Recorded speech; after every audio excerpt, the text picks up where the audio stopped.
kuingia katikati ya vita, maana vita vitakuja mpendwa. Sikwambii kwamba mambo yatakuwa nywe, hapana, mambo hayatakuwa nywe. Kuna vita na maadui, na ndipo maandiko yanatambua kwamba kunao maadui. Ukikosa kuingia katika vita na maadui, utamuona akiwa Jehova Shalom anayepeana amani namna gani, utamuona akiwa Jehova Nisi anayepigana vita vyetu namna gani. Utaweza kumwelewa namna gani kama utaweza kuingia katika vitu kama hivi? Ndivyo ukitoka pale ule upande mwingine utoke na ushuhuda na useme in any and every situation, I have taught myself one thing, that God is faithful through all the seasons in Jesus name. Nataka uweze kuelewa hiyo hali yako, na usije ukaanza kumlani Mungu useme kwamba mbona Mungu usikuoni wakati ambapo unapitia magumu kama haya. The Lord is teaching you to be faithful to him. The Lord is teaching you that he is still God. Na Yesu akaweza kunena wanafunzi wake katika kitabu cha Yohana 16 na mstari wa 33, anasema kwamba nimewafunza mambo hayo yote ndio muweze kuwa na amani, maana duniani mnayo dhiki, lakini mtaushinda kwa sababu mimi nilishashinda.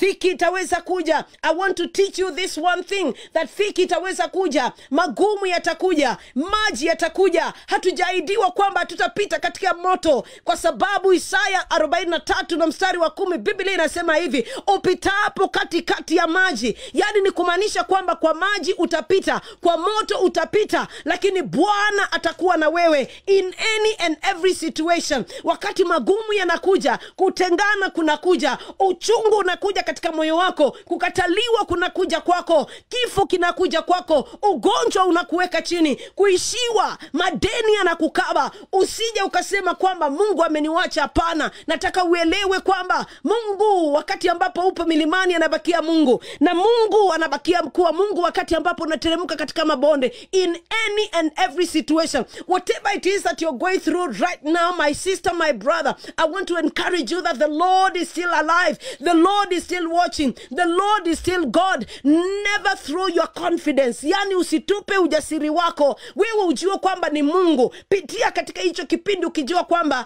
atakukomboa. Najua kitu kimoja, atakukomboa.